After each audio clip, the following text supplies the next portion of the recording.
Hello friends, knowledge booster academy में आप लोगों का एक बार फिर से हार्दिक स्वागत है। रोजगार एक मुहिम। दोस्तों, आप लोगों के लिए गुड न्यूज़ है।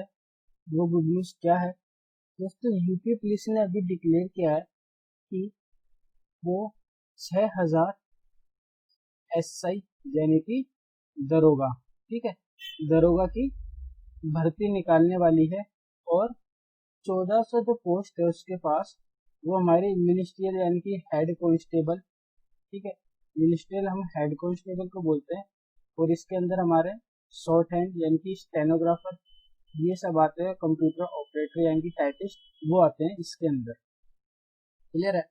तो दोस्तों, हमारी जो यूपी पुलिस है उसने भी बोला है कि हम 6000 एसआई की भर्तियां और 1400 हेड कांस्टेबल की भर्तियों का विज्ञापन देंगे। कब? अगले हफ्ते, ठीक है। अगले हफ्ते तक क्या पता वो आप लोगों को विज्ञापन दे दे। तो दोस्तों, क्या करना है हमें? अब हमें जो पूरा फोकस करना है वो अपनी एसआई की भर्ती पर यानी कि दरोगा वाली भर्ती पर करना है। दोस्तों, अब जो भी वीडियो आएगी, ठीक है, आप लोगों के पास जितनी भी वीडियो आएगी वो सब हमारी एसआई लेवल की वीडियो होंगी। सारे क्वेश्चन आपको एसआई लेवल के कराए जाएंगे। उसमें हमारा मैथ भी हो जाएगा, ठीक है, हिंदी भी होगा, रीजनिंग भी होगी, ठीक है, और यूपी की जो जीके है वो यूपी जीके भी कराई जाएगी। और अलग से आप लोगों को पॉलिटिकल, ठीक है, पॉलिटिकल और ज्योग्राफी, ज्योग्राफी, इन दोनों के टीचर मैं लेके आ चुका हूँ। अगर आप लोगों को अच्छे लगते हैं वो टीचर तो कमेंट करके बताना। अगर आप लोगों को लगता है कि टीचर चेंज करने हैं तो वो भी बता देना, मैं टीचर चेंज भी करा दूंगा। पर पहले दोस्तों 3-4 वीडियो तक आप देखो इन टीचरों को कैसा पढ़ाते हो, उसके बाद मेरे को बताना। आप लोगों का जैसा कमेंट आएगा उसी हिसाब से मैं टीचर चेंज कर दूंगा। अगर आप लोगों को लगता है कि नहीं, इन्हीं टीचर से काम चल जाएगा, यही अच्छा पढ़ा रहे हैं, तो फिर इन्हीं टीचर को कंटिन्यू रखेंगे। दोस्तों, आज हम पढ़ने वाले हैं एवरेज यानी कि औसत, ठीक है। एवरेज हम पढ़ेंगे। बहुत से लोग कंफ्यूज रहते हैं कि एवरेज होता क्या है, एवरेज कैसे निकाले, औसत यानी कि वो होता क्या है, कैसे निकाले। हमसे ये नहीं हो पाता, बहुत से बच्चों का कंफ्यूजन रहता है एवरेज के अंदर। तो आज आपका जो कंफ्यूजन है वो बिल्कुल क्लियर करना है, ठीक है। तो दोस्तों, एवरेज होता क्या है, एवरेज निकालते कैसे? मान लिया आपने अपने घर में कुछ काम कराना है और आप किसी मजदूर को लेके आए हुए हैं। उसने बोला कि मैं आपका ये काम 5 दिन में बिल्कुल खत्म करके दे दूंगा, चाहे मैं डेली 1 घंटा काम करूं, 2 घंटा काम करूं, 3 घंटा काम करूं, कितने भी घंटे काम करूं, पर मैं आप लोगों को 5 दिन में कंप्लीट करके दे दूंगा। फिर हम अगर अपने हिसाब से कैलकुलेट करें, उसका एवरेज निकाले कि उसने डेली, उसका जो एवरेज है डेली का एवरेज, वो कितने घंटे आया है, ठीक है, यानी कि उसने डेली कितने घंटे काम किया है। मान लिया उसने बोला आपको कि मैं 5 दिन के अंदर आपका जो है काम खत्म करके दे दूंगा। तो 1, 2, 3, 4, 5, ये 5 दिन है, ठीक है, ये पांचों दिन हो गया आपके। अब वो हर दिन काम करेगा अलग अलग घंटे के हिसाब से। मान लिया उसने पहले दिन काम करा 4 घंटे, दूसरे दिन काम करा 3 घंटे, तीसरे दिन उसने काम करा 8 घंटे, चौथे दिन उसने काम किया 7 घंटे और 5वें दिन उसने काम किया 2 घंटे, ठीक है। 2 घंटे काम कर कर 5वें दिन उसने आपका जो काम है वो पूरा कंप्लीट करके यानी कि खत्म करके आपको दे दिया। अब हमें एवरेज निकालना है उसका कि उसने एवरेज के हिसाब से यानी कि औसत के हिसाब से प्रतिदिन कितने घंटे काम किया, ठीक है। तो अब हमें एवरेज निकालना है, क्या करेंगे? हम इन संख्याओं को जोड़ेंगे, ठीक है। क्या करना है? संख्याओं का योग करना है, ठीक है। तो 4 और 3 7, 7 और 7 कितना होगा दोस्तों? 14। और 14 में हमने 8 और 2 10, 14 और 10 कितने हुए? 24, ठीक है। उसने जो टोटल काम करा, कुल कार्य करा, वो करा हमारा 24 घंटे। 24 घंटे में उसने हमें काम बिल्कुल खत्म करके दे दिया। अब हमें एवरेज निकालना है, उसका पर डे का एवरेज निकालना है कि उसने पर डे कितने घंटे काम किया। क्लियर है? तो क्या करेंगे, 5 दिन है, 5 दिन तक उसने काम किया, तो 24 घंटे में हम 5 का भाग दे देंगे, तो हमारा कट जाएगा दोस्तों 4.8 बार। तो उसका जो एवरेज आया पर डे काम करने का, यानी कि प्रतिदिन कार्य करने का उसका जो औसत आया है वो 4.8 घंटे, यानी कि 4.8 आवर। ठीक है, ये उसका एवरेज आया है। तो लग रहा है आप लोगों की कि कुछ समझ में आ रहा है। अगर आप लोगों को लगता है कि हाँ आपको थोड़ा बहुत समझ में आ रहा है, तो प्लीज वीडियो को लाइक जरूर कर देना और कमेंट में बता भी देना कि आप लोगों को समझ में आया या नहीं। ठीक है, अब उसके बाद किस टाइप के क्वेश्चन होते हैं, मान लिया उसने हमसे बोला कि लगातार 5 संख्याओं का औसत क्या होगा। ठीक है, हम 5 संख्या लेंगे लगातार, 1 2 3 4 5। ठीक है, ये हमने 1 से लेकर 5 तक लगातार संख्या ले ली है।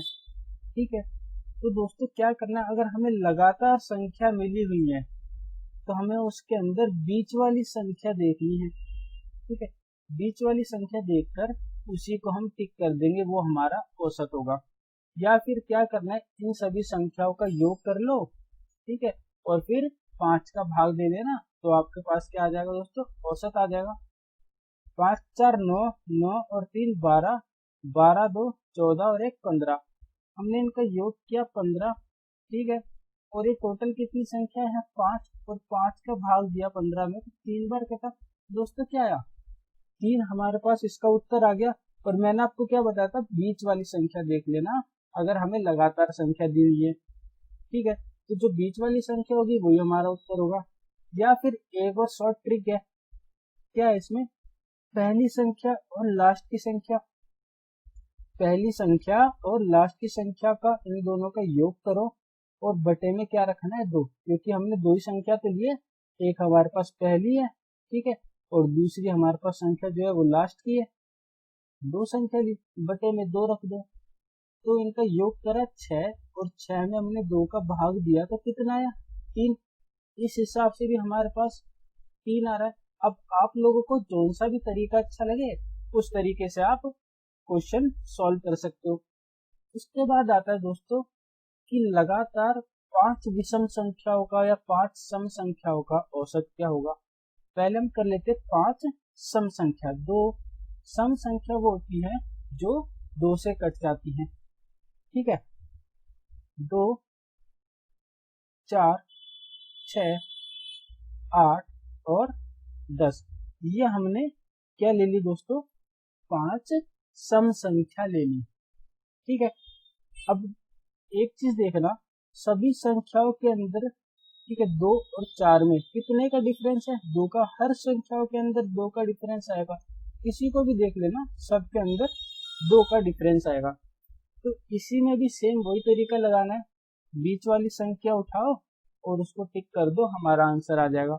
या पहली और आखिरी संख्या, इन दोनों को आपस में जोड़कर 2 का भाग दे दोगे, तब भी हमारे पास 6 आ जाएगा। जैसे 10 और 2 12, 12 में हमने 2 का भाग दिया, कितना आया, 6। ठीक है, इनका योग करके भी आप कर सकते हो। इसी तरीके से अगर विषम आ जाए, विषम संख्या होती है 3 5, जो या तो खुद से कटे या 1 से या फिर किसी और संख्या से कट जाए।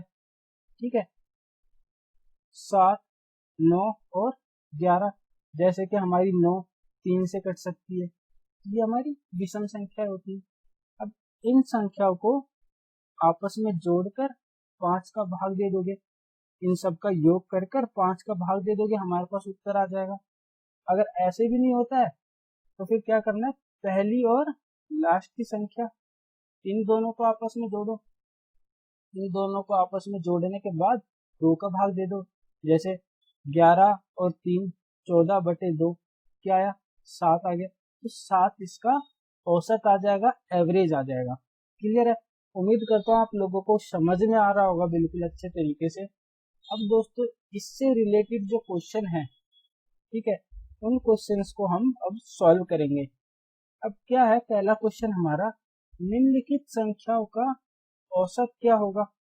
जो इसने हमें संख्या दे रखी है उन संख्याओं का औसत क्या होगा। तो पहले क्या करना है, इन सभी संख्याओं का हमें क्या करना है, योग करना है। इन सभी संख्याओं को आपस में जोड़ लेना है। ठीक है, फिर इन संख्याओं की क्वांटिटी यानी कि नंबर कितनी संख्या है, ठीक है, वो संख्या हमें बटे में रख देनी है। उनका भाग देके हमें हमारा औसत यानी कि एवरेज मिल जाएगा। अब हम इनको जोड़ लेते हैं आपस में। 6 और 4 10, 10 और 4 14, 14 और 8 कितना हुआ 22, 22 और 6 28, 28 का 8 जो हमारा हासिल चला जाएगा इधर। ठीक है, अब 7 और 7 14, ठीक है, 14 और 6 20, 20 हो गया। अब 8 और 2 कितना हुआ 10, यानी कि 20 में 10 जोड़ दिया हमने 30। अब हमारे पास कौन सी संख्या बची है, 4 और 6, ये भी इनका योग करा तो 10, तो टोटल क्या आ गया 40। तो जो हमारा इन सभी संख्याओं का योग आया है वो आया है 408। अब टोटल संख्या देख लो, इनकी क्वांटिटी देख लो कितनी है, 1 2 3 4 5 6, यानी कि इनके नंबर कितने हैं। ठीक है, तो 6 नंबर है, 6 संख्या है हमारे पास। तो 408 के अंदर आपको भाग देना है किसका, 6 का। अगर हम इसमें 6 का भाग देते दोस्तों, हाँ 6 से 6 बार 36, ठीक है, 4 हमारे पास बचा वो इधर आ गया, ये हो गया 48 और ये 8 बार, तो क्या आया 68 हमारा इसका औसत आ गया। ठीक है, इन सभी संख्याओं का जो औसत है यानी कि एवरेज आया है वो आया हमारे पास 68। क्लियर है, उम्मीद करता हूँ आप लोगों को समझ में आया होगा। अब अगला क्वेश्चन है, प्रथम 100 धन पूर्णांकों का औसत, या हमारे पास आ जाएगा प्रथम 100 संख्याओं का या 1 से लेकर 100 तक की संख्याओं का औसत। इस तरीके से एग्जामिनर आपको क्वेश्चन दे देगा। अब क्या करना है, 1 से लेके हमें 100 तक की संख्याओं का क्या निकालना है, औसत। अब दोस्तों 1 2 3 4 5 6 7 8, हम इनको कब तक जोड़ते जाएंगे, जब तक हम इनको जोड़ेंगे लगभग हमारा 10 से 15 मिनट का टाइम खराब हो जाएगा। तो क्या करना है, पहली संख्या और लास्ट की संख्या, पहली संख्या और आखिरी संख्याओं को जोड़ो और बटे में 2 रख दो, आपको आपका उत्तर मिल जाएगा। क्लियर है, जो हमारा औसत आता है दोस्तों, एवरेज आता है, वो आती है हमारी बीच की संख्या। ठीक है, अब मैंने इन दोनों को आपस में जोड़ लिया, इन दोनों को आपस में जोड़ा तो मेरे पास आया 101 और बटे में क्या है 2। ठीक है, 100 हमारा 250 बार, पॉइंट लगाया, एक बचा यहाँ पे 0 लगा ली और ये हो गया 10, इसको हमने काट दिया 5 बार 2 से। तो हमारा जो एवरेज आया यानी कि औसत आया वो 50.5 यानी कि 50.5 इसका औसत आया यानी कि एवरेज। क्लियर है, अब अगला क्वेश्चन जो है वो क्या कहता है, उसने बोला हमसे कि प्रथम 9 अभाज्य संख्याओं का औसत वो क्या होगा। ठीक है दोस्तों, अभाज्य संख्या क्या होती है, अभाज्य संख्या वे संख्या होती है जो संख्या या तो खुद से कटे या फिर एक से कटे। क्लियर, अभाज्य संख्या वो होती है जो संख्या या तो खुद से अपने आप से कट जाए या फिर एक से कटे। क्लियर, जैसे कि मान लिया हमारे पास उसने 9 संख्या दे रखी है, 9 हमारा खुद से कटेगा, एक से भी कटेगा, पर ये हमारा जो है 3 से भी कट जाएगा। तो ये जो 9 है ये हमारी अभाज्य संख्याओं के अंदर काउंट नहीं होगी। क्लियर, तो हमें अभाज्य संख्या लेनी है दोस्तों। सबसे छोटी अभाज्य संख्या क्या होती है, बहुत से लोग जो है इसमें कंफ्यूज रहते हैं दोस्तों। सबसे छोटी अभाज्य संख्या 2 होती है। ठीक है, ये क्वेश्चन पूछा गया है एग्जाम में भी कि सबसे छोटी अभाज्य संख्या कौन सी है या क्या है। ठीक है, 2 जो है हमारी सबसे छोटी अभाज्य संख्या, सम संख्या भी है। क्लियर है, अब दोस्तों ये पहली संख्या हमारे पास आ गई अभाज्य संख्या, दूसरी अभाज्य संख्या ले ली हमने 3, तीसरी है हमारे पास 5, ठीक है, चौथी 7, अब हमें लेंगे 5वीं, अब 7 के बाद आएगी 9, ठीक है, 9 हमारी अभाज्य नहीं होगी क्योंकि वो 3 से भी कटेगी। तो उसके बाद हमने लिया 11, फिर हमने लिया 13, 13 हमारी अभाज्य संख्या। उसके बाद आता है 15 का नंबर। तो दोस्तों 15 हमारी 3 से और 5 से दोनों से कट जाएगी, इसलिए हम उसको अभाज्य संख्या के अंदर काउंट नहीं करेंगे। तो 15 को छोड़ के हम आगे बढ़ जाते हैं 17 पर, फिर 19, फिर आया 21। 21 भी दोस्तों 3 और 7 से दोनों से कट के, इसलिए 21 हमारी अभाज्य संख्या के अंदर काउंट नहीं होगी। अब उसके बाद अगली संख्या लेंगे हम, वो है 23, ठीक है, 23। अब क्या करना है, इन सभी संख्याओं का योग करना है और 9 का भाग दे देना है। अब क्या करते, इन सभी संख्याओं को आपस में जोड़ लेते, 2 और 3 5, 5 और 5 10 और 7 17, ठीक है, 17 में हमने 11 जोड़ा 28, 28 के अंदर हमने 13 जोड़ा 41, ठीक है, 41 आया। अब 41 के अंदर हमें अगली संख्या कौन सी जो जोड़नी है, वो है 17, इसके अंदर हमने 17 जोड़ी 58, ठीक है, 58 आ गया। अब 58 के अंदर हमें जोड़ना है 19, ये आ जाएगा हमारा 77, और 77 के अंदर हमें क्या जोड़ना है अब 23, ठीक है, 77 में हमने 23 जोड़ा तो हमारे पास क्या आ गया 100। तो इन सभी संख्याओं का जो योग आया वो आया हमारे पास 100। अब 100 में हमें भाग देना है किसका दोस्तों, 9 का। इसने हमसे यही पूछा है ना, प्रथम 9 भाज्य संख्याओं का औसत, तो 9 का हमें इसमें भाग देना है। अब हम इसके अंदर 9 का भाग देंगे 100 के अंदर, तो हमारे पास जो आएगा वो क्या आएगा, 9 का भाग दिया तो आया 11.11, ठीक है। अगर हम 100 के अंदर भाग दें तो हमारा जो आंसर आएगा वो आएगा 11.11, ठीक है, तो ये इसका औसत आ जाएगा। क्लियर है। इसको हम जैसे परसेंटेज में निकालते हैं, ठीक है, उस तरीके से करते हैं, तो वो तरीका हमारा आता है अलग थोड़ा सा। उसमें आएगा 11 सही 1/9%, ठीक है। ये हमारा प्रतिशत वाले चैप्टर के अंदर होगा, यानी कि लाभ हानि वाला जो चैप्टर हो गया उसके अंदर आ जाएगा। क्लियर है। अब अगला क्वेश्चन है, प्रथम 10 सम प्राकृत संख्याओं का औसत। अब इसने दोस्तों हमसे बोला प्रथम 10 सम संख्या है, फिर उसने हमसे बोल दिया प्राकृत। प्राकृत संख्या क्या होती है दोस्तों, जो संख्या 2 से स्टार्ट हो, ठीक है, 2 से स्टार्ट होंगी जो संख्या है वो हमारी प्राकृत संख्या होती है, ठीक है, 2 4 6 8 10 इस तरीके से। तो हम लिखते हैं 2 4 6 8 10 12 14 16 18 और 20। अब देख लेते हैं ये हमारे पास 10 संख्या हुई है या नहीं। 1 2 3 4 5 6 7 8 9 10, तो 10 संख्या हमारे पास आ गई। तो सभी संख्या के अंदर 2-2 का डिफरेंस आ रहा है, मैंने आप लोगों को ऊपर बताया था इसी टाइप का क्वेश्चन, ठीक है।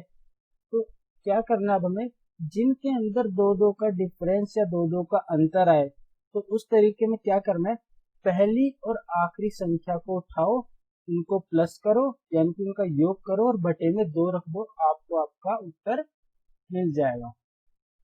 तो 20 + 2 बटे में 2, तो क्या यहाँ से 22/2, 22 को अगर हम 2 से काटे, यानी कि 22 में अगर हम 2 का भाग दें तो क्या आएगा 11, ठीक है। तो इसका जो एवरेज यानी कि औसत आया है वो आया है 11, यानी कि बीच की संख्या। अब देखो आपको दिखा भी देता हूँ, चेक करा देता हूँ, 11 आया हमारा यहाँ पर, ठीक है। 1 2 3 4 5, 5 संख्या ये होगी, ठीक है, और 5 ही संख्याएं ये होगी 12 से 20 तक, और 5 संख्या 2 से 10 तक, ठीक है। अब इनके बीच की जो संख्या आएगी 10 के और 12 के बीच में कौन सी संख्या आएगी 11, तो ये वही तो आया हमारा एवरेज, ठीक है, वही आया ना हमारा औसत ये, ठीक है। उम्मीद करता हूँ आप लोगों को समझ में आ ही गया समझ में आ गया होगा। अब अगला क्वेश्चन है, थोड़ी दोस्तों गले में प्रॉब्लम सी हो रही है इसी वजह से। अगला क्वेश्चन क्या है? अगला क्वेश्चन है 100 से कम सभी विषम संख्याओं का औसत। विषम संख्या क्या होती है? 1, 3, 5, 7, 9। ठीक है, ये हमारी विषम संख्याएं होती है। सम संख्या क्या होती है? 2, 4, 6, 8, 10। ये हमारी सम संख्या होती है। सम संख्या वो होती है जो 2 से कट जाए, वो हमारी सम संख्या होती है। और जो 2 से ना कटे वो सभी संख्या हमारी विषम संख्या के अंदर काउंट हो जाती है। क्लियर? अब उसने हमसे बोला 1 से लेके 100 के बीच तक सभी विषम संख्याओं का औसत बताओ। भाई पहली संख्या तो 1 ही होगी हमारी। क्लियर? अब 100 तक विषम संख्या कौन सी होगी? भाई 100 से पहले वाली संख्या क्या आएगी? 100 तो हमारी सम संख्या है। 100 से पहली संख्या क्या है? 99। ये क्या हमारी विषम संख्या? तो लास्ट की विषम संख्या ये आ गई। अब सभी संख्याओं के अंदर आप देखना 1-1 का डिफरेंस आता जाएगा, 1-1 का, 2-2 का, इसी तरीके से 2-2 का डिफरेंस। 1 के बाद 3, 3 के बाद 5, 5 के बाद 7। तो सभी संख्याओं के अंदर दोस्तों कितने का डिफरेंस आ रहा है? 2-2 का डिफरेंस आ रहा है, यानी कि 2-2 का अंतर आ रहा है। अगर इस तरीके से अंतर बराबर बराबर बनता जाए हर संख्या के बीच में, तो क्या करना है? पहली और आखिरी संख्या को उठाकर उनका योग करो और बटे में 2 रख दो। तो 1 + 99 बटे 2। तो इनका योग करा 100 और बटे में 2।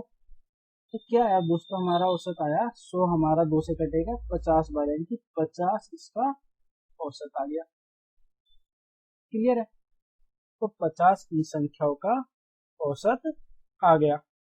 अब अगला क्वेश्चन है 50 तक की सभी समप्राकृत संख्याओं का औसत क्या होगा?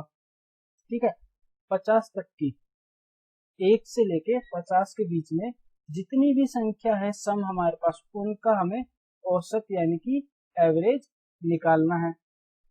पहली संख्या है 1। ठीक है, 1 से 50 तक की सभी सम संख्याओं का। 1 के बाद सम संख्या कौन सी आएगी? ये तो हमारी विषम संख्या है, तो 2, फिर हमारी 4, 6, 8। इस तरीके से सभी संख्याओं के अंदर 2-2 का डिफरेंस आता जाएगा। तो अगर 2-2 का डिफरेंस है, मैंने आप लोगों को पहले बता दिया है कि पहले भी बता चुका हूँ, अगर 2-2 का डिफरेंस है तो क्या करना है? पहली और आखिरी संख्या उठानी है, उनको जोड़ना है, यानी कि उनका योग करना है, बटे में 2 रख देना है, आपका उत्तर आ जाएगा। ये क्वेश्चन दोस्तों आप लोगों को खुद करके बताना है। कमेंट में आप लोग मेरे को इस क्वेश्चन का आंसर बताओगे। ठीक है, तो जो अगली क्लास होगी उस क्लास में आप लोगों को इससे आगे के जो क्वेश्चन होंगे, ठीक है, जैसे जैसे क्लास बढ़ती जाएगी लेवल क्वेश्चन का थोड़ा सा हाई होता चला जाएगा। क्लियर है?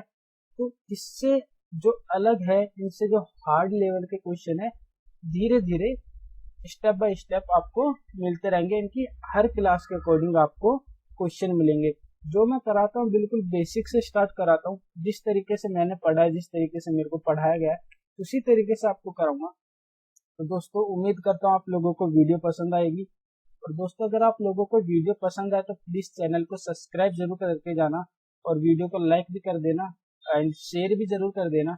और दोस्तों बेल आइकन दबाना ना भूलें, ताकि मेरी हर लेटेस्ट वीडियो की अपडेट आप लोगों तक सबसे पहले पहुंचे। तो दोस्तों मिलते हैं अगली वीडियो के अंदर, तब तक के लिए नमस्कार।